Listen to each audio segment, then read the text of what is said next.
Hello there, welcome back, and congratulations. You've actually done a Rubik's Cube. Um, I don't know what you've probably found the hardest, but probably what it was is memorizing some of those algorithms. So I just thought I'd do an extra little video on the way I do it. Now, I'm not saying that's right, but it works for me, and whatever works for you, that's fine.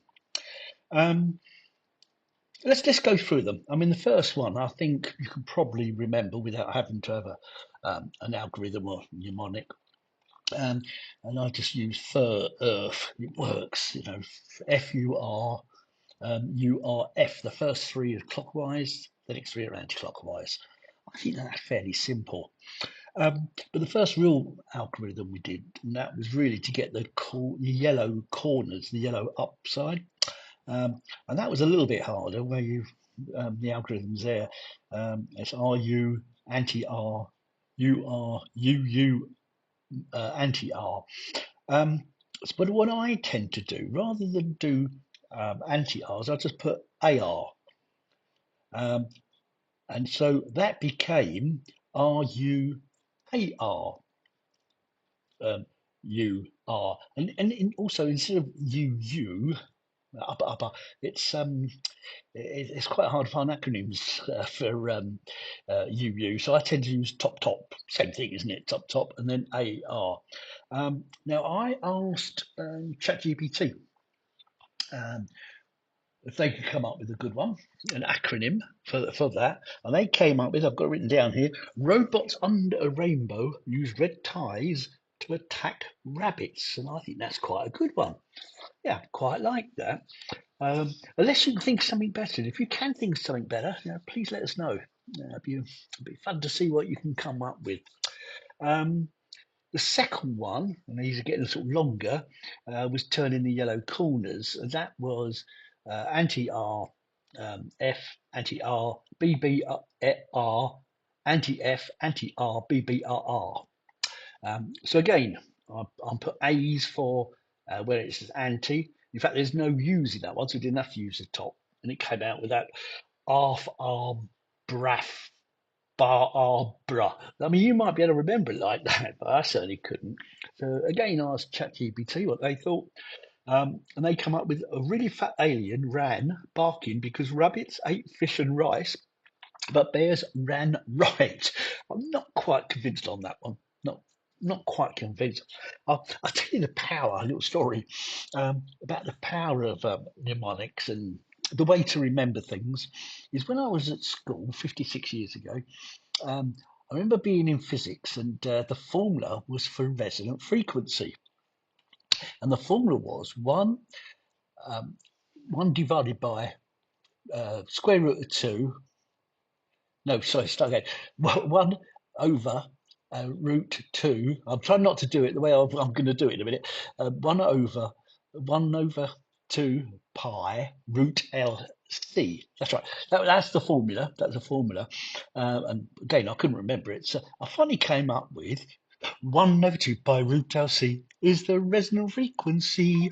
And it caught on. And I found other people said, "Oh, I like that. I can remember that." And I do remember sitting in the exam, um, and I cut to the question. Oh, it's about resonant frequency. And I happened to look up, and the bloke right over the other side of the class was going, like that. And I thought, he's got the question on resonant frequency. True story, absolutely true. Anyway, right, where were we? Right, I didn't like the second one.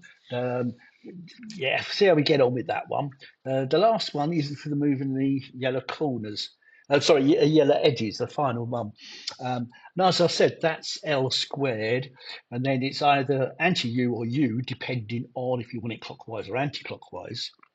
Then it's anti-F, BL, oh, that should be, sorry, L squared, that should be, not L2, L squared, F, anti-B, U if anti or clockwise, depending which way you're going, and then L squared.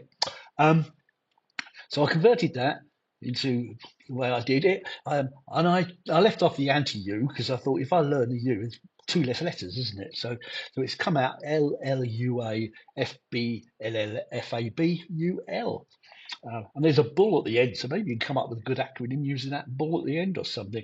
But ChatGPT, what they come up with, lazy llamas usually ask frogs, but lions love fat apples before using ladders late.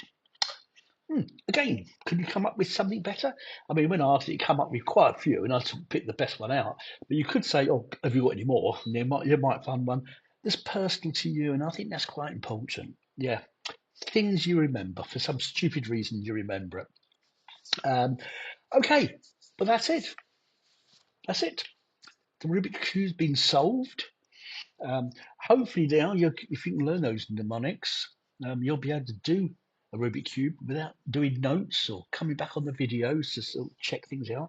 And once you've done that a few times, and you know your speed, well, I don't know, probably you'll be able to do it in 4 minutes, something like that. Maybe you get the bug again and think, oh, I wonder if I can get it quicker.